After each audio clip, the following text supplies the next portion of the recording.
Biasa tanpa kata, aku mau minta maaf dulu.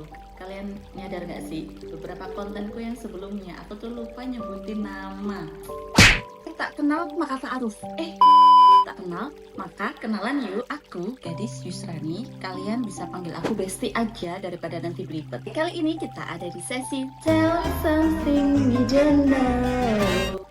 Aku mau bawain cerita yang sedikit sensitif tentang bullying. Narasumber kita namanya Dea, usia menuju 40 tahun. Dia sedang bekerja di perusahaan swasta, salah satu kota terbesar di Indonesia. Dari TK sampai SD, Dea ini sekolah di desa seberang. SMP dan SMA-nya dia ada di kota. Oke, kita memasuki kehidupan Dea pada saat TK. Dia orang yang biasa saja, dia pendiam, gak terlalu banyak bicara, tapi orang-orang lebih mengenalnya. Karena dia berasal dari desa yang lain. Pada saat TK tidak ada kisah yang spesial, dia berteman seperti biasa, dia sekolah, pulang, dan bermain dengan keluarganya. Nah, saat dia memasuki SD, hidupannya mulai terbalik guys. Jadi Dea ini pendiam, dia orang yang pemalu. Sejak kecil dia tidak punya teman, karena sejak TK tadi aku bilang Dea ini sudah ada di desa seberang. Dea ini punya iritasi, jadi kalau dia terkena sinar matahari yang terlalu berlebih, matanya akan menjadi merah dan perih, dan itu bisa sampai seharian. Dan sejak kecil Dea ini sudah mengkonsumsi obat untuk iritasi mata, dan katanya Dea itu rasanya sangat pahit sekali kalau sudah diteteskan.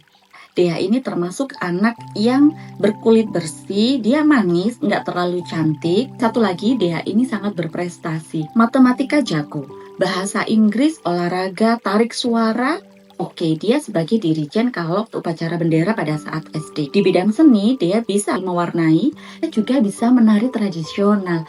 Oh my god, Dea. Kamu bisa kali ya jadi orang yang sombong karena talentamu sangat banyak. Kamu terlalu multi talent gak sih saat seusiamu? Dea itu termasuk anak yang sangat lempeng, dia lurus-lurus aja. Sejak kecil dia dididik bahwa nyontek dan menyontek itu adalah hal yang sangat salah oleh kedua orang tuanya, terutama ayahnya. Sehingga Dea ini tidak pernah mau memberikan contekan kepada orang lain. Karena Dea ini sangat berprestasi, jadi apapun lombanya, dari segala macam bidang lombanya, gurunya selalu melirik Dea untuk menjadi perwakilan sekolah. Nah, ini salah satunya kenapa Dea tidak disukai oleh teman-temannya. Mungkin karena iri atau mungkin itu hanya perasaan Dea saja. Ketika dia ingin berteman yang salah satunya ini murid populer, Dea ini harus bersikap baik. Dia harus memberikan contekan pada saat ulangan. Ya, ketahuan kalian kalau bahasanya ulangan berarti kalian generasi berapa ya guys? Karena didikan orang tua Dea yang tidak pernah memperbolehkan contek atau mencontek, Dea tidak pernah memberikan contekan kepada temannya pada saat ujian. Nah, inilah kenapa Dea ini dibenci oleh teman-temannya. Akhirnya, mulai sejak itu Dea ini menurunkan standarnya. Dia memberikan contekan kepada temannya, dia berbuat baik kepada temannya walaupun dia ini sebenarnya tidak mau, tidak rela. Nah, itu yang Dea rasakan. Jadi ada beberapa kisah ya. Ini aku ceritakan kisah yang pertama. Suatu hari ada tugas prakarya, yaitu membuat anyaman dari kertas yang berwarna-warni yang mengkilap. Kertas Manila, kalau di daerahku sih namanya kertas Manila ya. Buat kalian yang tahu kertas warna-warni kayak HVS, satu sisi mengkilap berwarna, satu sisi dia warna putih. Tulis di kolom komentar ya guys.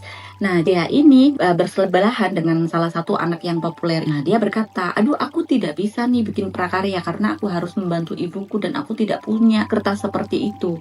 Akhirnya dia ini merasa, wah ini saatnya kesempatanku. Akhirnya dia menawarkan bantuan atau menawarkan diri untuk mengerjakan. Dia bilang kepada temannya, nanti prakaryanya aku bantuin aja. Sampai di rumah, dia ini membuat prakarya ada dua bentuk. Yang satu seperti ini warnanya merah dan kuning. Sedangkan untuk prakarya yang kedua, itu bentuknya seperti anyaman ketupat, itu warnanya pink dan biru. Merah dan kuning akan diberikan kepada teman Dea tersebut. Dan yang pink dan biru ini buat Dea sendiri karena dia lebih suka warna-warna yang seperti itu. Mungkin sesuai ya dengan hatinya yang mungkin lempeng, lembut kayak gitu ya, nggak enakan sama orang. Tibalah saat penilaian prakarya itu harus dibawa ke sekolah. Nah, pada saat pagi hari sebelum bel sekolah itu berbunyi, dia menawarkanlah temennya guys memilih yang pink dan biru. Padahal dalam hati dia kan sebenarnya dia ingin yang pink dan biru. Situ dia merasa kecewa sih sebenarnya. Tetapi demi dia bisa mendapatkan teman, akhirnya dia mengalah dan dia memberikan anyaman yang dia suka kepada temannya. Ini salah satu sifat jeleknya Dea, karena dia ini merasa tidak enakan. Dari kecil dia dididik untuk selalu menurut dan tidak diberikan kesempatan untuk memberikan argumen atau apa yang dia suka, apa yang dia tidak suka. Ini salah satu kejadian yang sangat Dea ingat sampai sekarang katanya. Kita memasuki kejadian yang kedua. Menurutku sedikit lebih jahil sih, karena dia bercerita. Jadi suatu hari tiba-tiba ini beberapa temannya yang populer maupun yang tidak populer itu mengajak Dea untuk berbincang-bincang. Jadi ada yang di depan Dea, ada yang di belakang Dea. Dea sebenarnya kaget. Kok tumben ya tiba-tiba teman-teman ini mau ngajak ngobrol dan berteman. Beberapa lama mengobrol, teman-temannya bilang, "Oke, udah ya, aku mau jajan dulu," karena pada saat itu tepat istirahat. Di situ dia nggak merasakan apa-apa. Setelah proses belajar mengajar selesai, dia pulang. Dia ini merasakan sesuatu yang aneh. Rambutnya ini gatal. Akhirnya dia menggaruk, tapi gatalnya ini nggak selesai-selesai. Nah, dia minta tolonglah ibunya. Setelah dicek sama ibunya, ternyata kalian tahu apa? Oke, betul. Dea kutuan, guys. Nah, ini sedikit informasi. Dea ini tidak pernah kutuan, baru kali itu merasakan gatal karena kutu. Usut punya usut, setelah beberapa hari dia baru tahu. Kalian ingat tadi kan yang aku bilang bahwa Dea ngobrol sama temennya yang tiba-tiba. Nah, temennya yang ada di sisi belakang Dea itu memberikan kutu. Kalian bayangkan, rambut bersih kasih kutu. Katanya Dea, ini kutu-kutunya ya ampun besti segede gaban. Dan itu jumlahnya nggak satu. Oh my god, dia bilang itu salah satu momen yang sampai sekarang itu kadang aku merasa sangat geli sekali kalau mengingat pas kutuan. Kita ke cerita yang ketiga, dan ini menurutku sedikit bercandanya keterlaluan sih untuk anak SD. Jadi teman-temannya Dea itu tahu kalau Dea itu sangat takut sama cacing. Biasanya kalau musim hujan itu kan banyak sekali cacing-cacing yang keluar dari tanah kan. Nah, saat pulang sekolah jalanan kan becek, dan Dea ini setiap pulang sekolah dia itu selalu naik becak. Becak yang roda 3 itu yang masih pakai manual, bukan becak yang sekarang ada pakai mesin motor ya, masih pakai manual di kayu gitu sama bapaknya. Teman-temannya itu ngikutin Dea. Nah, Dea ini kan bingung ya, kenapa kok aku ini diikutin? Ternyata pada saat Dea ini duduk di kursi becak, teman-temannya itu ngelempari becaknya itu pakai cacing, guys. Dan itu nggak satu, cacingnya itu banyak dan panjang-panjang. Cacing itu nyangkut lah di tuas yang untuk mengencangkan gitu ya, biar nggak terlipat. Nah, cacingnya itu nyangkut di situ. Kalian bayangkan, orang udah takut sama cacing, geli atau jijik, yaitu dilemparin cacing. Itu seberapa takutnya. Aku tanya sih ke dia, kamu gimana rasanya? Udah deh, jangan ditanyain. Aku nangis kejer sampai lemes dan rasanya mau pingsan. Astaga, ini parah banget sih anak SD ya. Dia ini sampai nangis kan, sampai lemes. Akhirnya yang nolongin siapa coba? Bukan gurunya, karena gurunya tidak tahu. Bukan juga temennya yang lain yang tidak membuli, karena mayoritas semua temen yang sekelas sama dia ikut membuli. Kalau ada temen yang membantu, dia juga akan ikut dibully oleh temennya dia ini yang terkenal. Jadi yang nolongin adalah si bapak becaknya. Mungkin kalau bapaknya lihat atau anak si bapak becak itu mendengarkan, Dea mau berterima kasih sekali sama bapak becak itu yang udah menolong Dea, karena bapak itu yang dengan sabar ngambilin si cacing-cacing itu. Bapaknya juga marahin si teman-temannya Dea. Ya udah, habis itu dia pulang ke rumah. Kata dia sih kalau gosip, fitnah, kemudian kayak gap gitu ya, kamu geng sana geng sini, kalau kamu berteman sama dia nggak ditemenin kayak gitu ya, sering itu kata dia udah jadi makanan sehari-hari gitu. Dan cibiran karena dia ini selalu ikut lomba. Setiap kali ada lomba, oh iya pasti dia yang dipilih sama guru karena kan dia kesayangan. Wah itu best, itu udah setiap hari. Kalau itu sih aku nggak terlalu yang sakit hati banget. Justru momen yang aku inget itu ya 3 itu tadi. Cuman kata dia ada satu cerita yang dia ini tidak pernah menceritakan ke siapapun, bahkan kepada kedua orang tuanya. Sampai dia usia 39 tahun. Oh my god, sejak dia kelas 2 atau kelas 3 SD, dia ini sebenarnya sudah mengalami pelecehan seksual. Bukan sampai yang dirudal paksa, hanya sentuhan. Di dalam satu kelasnya dia ada geng cewek yang populer yang tadi sering membuli yang terkait cacing, kemudian yang kasih kutu, yang omongan verbal. Ada satu cowok, posturnya sih kecil kata dia, tapi nakalnya besti, ampun, itu mungkin anak keturunan Dajjal kali ya. Dia tuh sampai bilang begitu loh. Setiap kali dia ini berpapasan sama si anak cowok yang kecil tapi nakalnya minta ampun, meraba kemaluan Dea. Tangan cowok itu kayak gini gitu.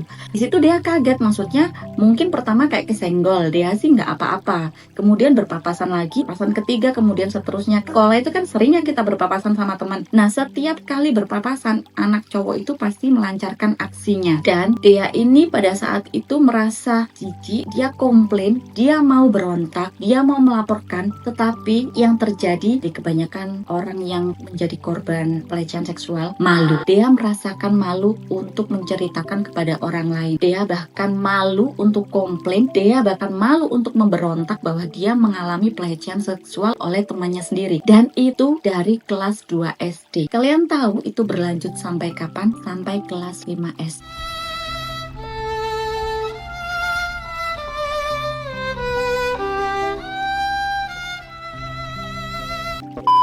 Mungkin tidak setiap hari, tetapi setiap minggu pasti ada. Kalian bayangkan, dari kelas 2 sampai 5 SD, itu 3 tahun. Berarti 3 tahun itu ada berapa minggu? Udah aku nggak bisa bayangin sih, seberapa traumanya si Dea.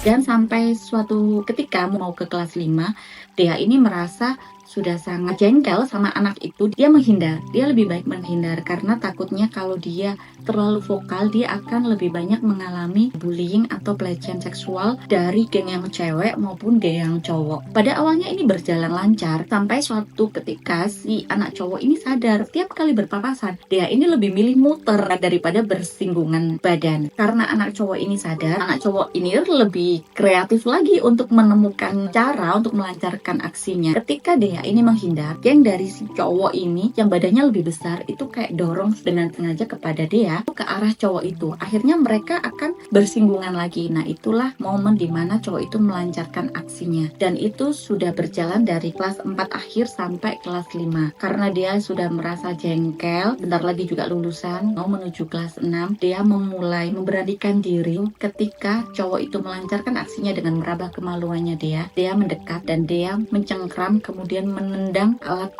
si cowok itu. Tendangnya bukan pakai dengkul lagi ya, tendangnya pakai kaki katanya. Nggak tahu dia punya keberanian dan tenaga dari mana. Dia melancarkan aksinya itu dalam sekali tendangan dan itu ngena banget katanya. Dalam hati dia, oke, jackpot. Nah, sejak saat itu cowok itu tidak berani melakukan aksinya kepada dia. Dari ekspresinya sangat kaget, nggak menyangka bahwa dia itu sangat berani menendang, which is berarti atau si cowok itu dengan sekuat tenaga. Cowok itu juga nggak berani memberontak lagi. Akhirnya cowok itu memilih untuk tidak menggoda dia lagi. Kelas 5 sudah selesai, di kelas 6 dia fokus dengan ujian nasional, nggak terlalu menggubris lah bercandaan temannya atau godaan temannya yang dari verbal maupun dari fisik lagi. Karena pada saat itu ada beberapa teman yang mau berteman dengan dia, tapi sudah diancam sama geng cewek yang populer itu kalau mau temenan sama dia mereka juga akan ikut dibully.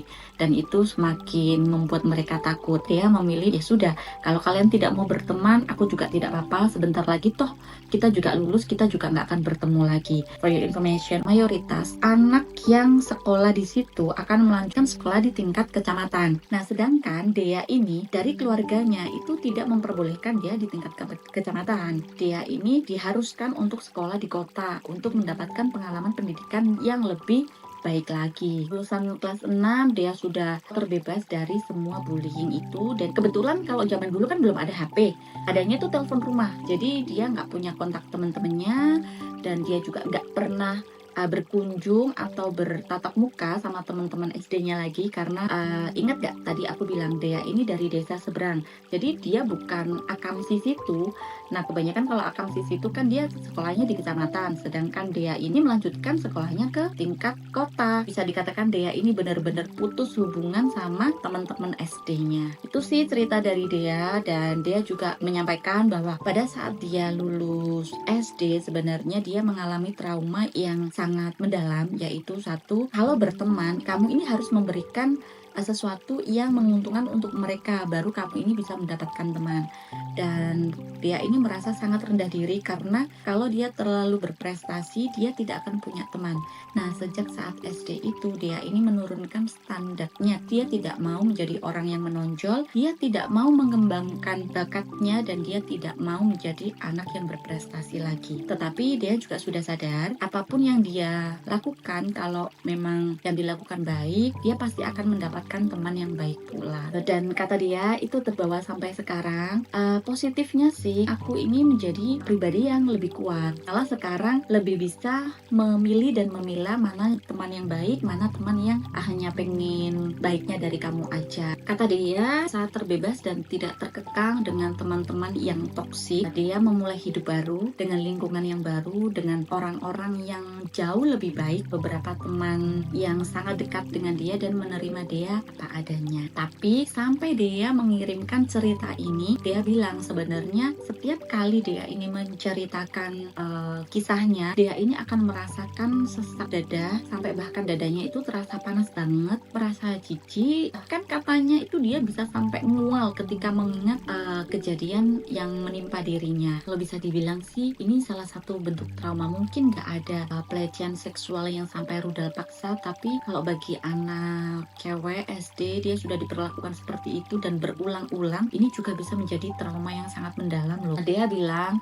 sebenarnya sejak lulus SD dia ini sudah memaafkan, tetapi dia tidak bisa melupakan karena sampai usia dia yang menginjak kepala 40 pun dia masih mengingat. Dia meminta maaf kepada teman-teman yang nantinya mungkin mendengarkan cerita lewat rasa tanpa kata. Dia ingin meminta maaf karena dia tidak bisa melupakan kejadian tersebut, karena itu menjadi luka batin tersendiri bagi dia. Dia juga berterima kasih karena bullying kali ya, dia menjadi pribadi yang lebih kuat, menjadi pribadi yang lebih selektif dalam memilih teman. Oke guys, itu cerita dari dia. Dan pada saat dia mengirimkan cerita, kita sebenarnya mengkonfirmasi apakah dia tidak berkeberatan kalau misalnya rasa tanpa kata membawakan ceritanya. Dia sih bilang kalau untuk trauma itu akan menjadi pengalamannya dia, itu akan ditanggung oleh dia sendiri. Melepaskan sesak yang ada di dada yang dia simpan. Dia berharap sih dengan menceritakan ini dia semakin bisa, yang dia tidak berani menceritakan kepada siapapun sampai saat ini, bahkan kepada suaminya, karena kebetulan dia sudah menikah dan dia sudah memiliki 2 orang anak. Itu selamat ya dia.